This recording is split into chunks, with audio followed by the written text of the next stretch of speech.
Find more on sharing your business message with WNYC's unique audience at wnyc.org/sponsorship.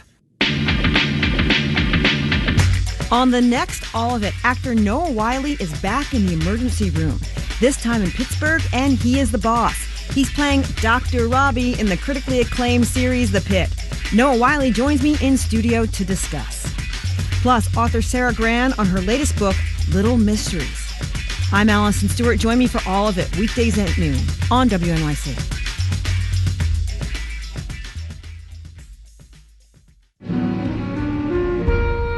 On the next Fresh Air, Sebastian Stan is nominated for an Oscar for his performance as Donald Trump in the film The Apprentice, and he won a Golden Globe last month for his role in A Different Man.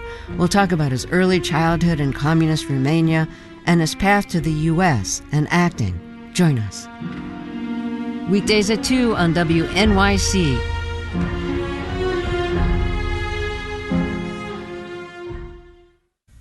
Marketplace Morning Report is next, and later on Morning Edition, President Trump has announced new tariffs on steel and aluminum imports.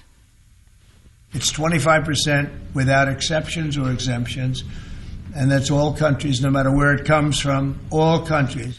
Critics say that's going to make canned foods more expensive for U.S. consumers.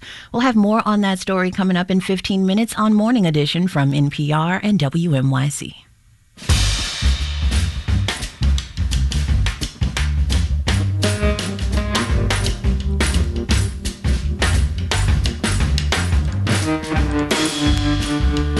Cloudy skies, 22 degrees now. Expect highs around 35. It'll be cloudy with a chance of snow overnight and lows around 30.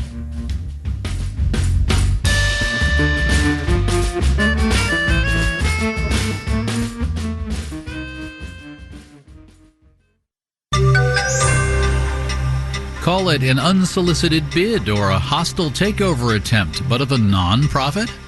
Marketplace Morning Report is supported by Schwab. Schwab knows that investors want control of their financial future. That's why when it comes to wealth management, Schwab is dedicated to giving investors more choices. More at schwab.com.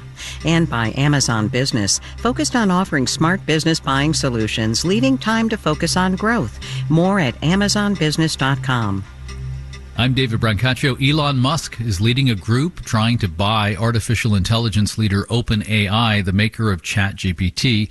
The group says it's willing to pay nearly $100 billion for what is now a nonprofit trying to become a for-profit. Musk says it is about safe AI and honoring the firm's charitable roots, but OpenAI's founder is not interested. Here's Marketplace's Nova Safo. Elon Musk's purchase offer, employing a group of investors, escalates an ongoing feud between him and OpenAI's CEO, Sam Altman.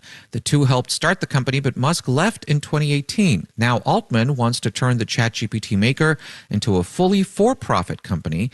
Currently, there's a for-profit subsidiary controlled by a non-profit board. Musk has objected to that change, saying it violates the founding mission of OpenAI to focus on artificial intelligence research for the public good. The two sides are now in court battling over the company's future, and based on a hearing last week, the legal wrangling could take at least another year.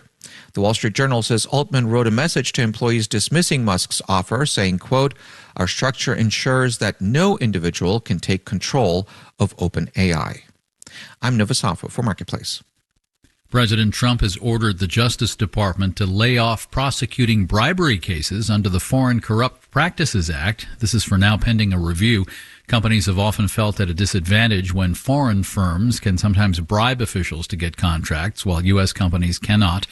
President Trump says under the nearly century-old law, too often U.S. dealmakers worry about jail when they pick up the phone. Markets, S&P and NASDAQ futures are down between 3 and 0.4%. The average 30-year fixed-rate mortgage is holding at just above 7%. It was nearly a percentage point lower in September.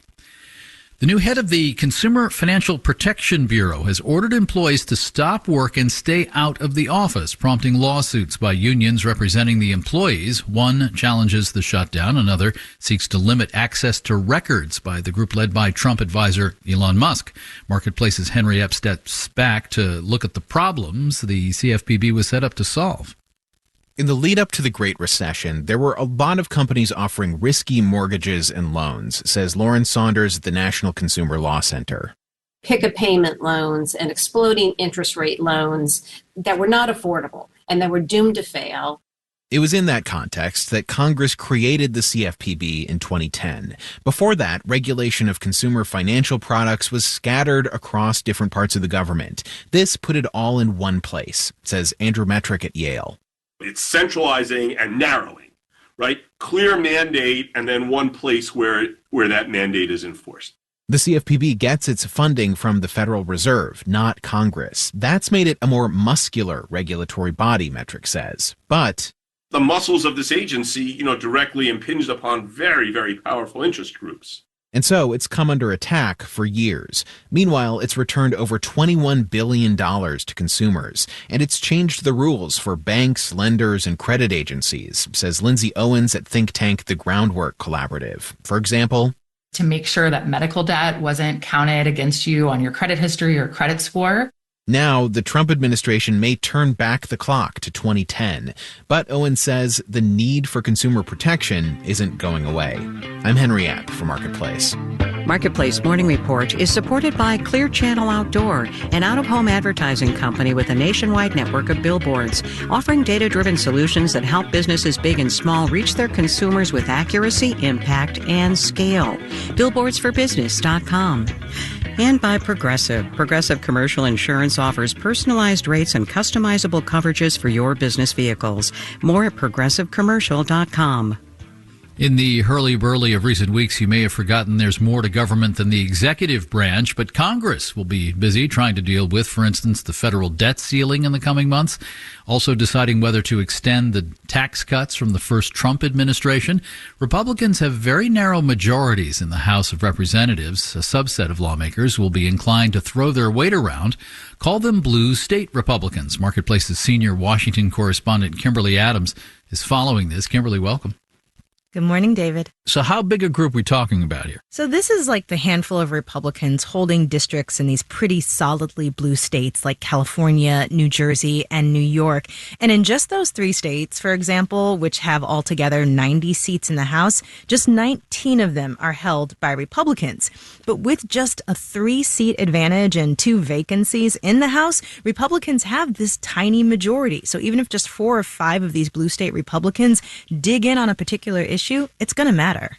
I mean, broad brush, how does that group's concerns differ from those of the more broader GOP majority? A lot of it is aligned, but because many of these folks are representing districts where the general priorities of many of their constituents in these blue states may clash with those of their party, especially in terms of economic policy, where maybe the House GOP is eyeing spending cuts that would hurt these Republican districts in blue states. Jennifer Victor teaches political science at George Mason University. When you're in the majority, often the concern not becomes so much about being a deficit hawk or a debt hawk, but it's more about delivering goods or benefits back to the constituents. All right, so let's get specific on some policies where this group would be likely to want to have its concerns addressed. The big one is tax policy, really, and particularly the state and local tax deduction, or SALT. The cap on SALT, that deduction, was rolled back to $10,000 in the 2017 tax law, and that really hurt a lot of folks in blue states, including in those Republican districts. Republican Congresswoman Nicole Malliotakis represents parts of New York City, and she says SALT is a top priority for her and other blue state Republicans. I think we are in a position, because of our number, that we can get some relief. And I don't know what it may be, the exact number just yet, but it will be better than what we have today. And it'll really only take a couple of them digging in to change the law. All right, lots of power there. Marketplace's senior Washington correspondent Kimberly Adams, thank you so much. You're welcome, David. And I'm David Brancaccio. You're listening to the Marketplace Morning Report.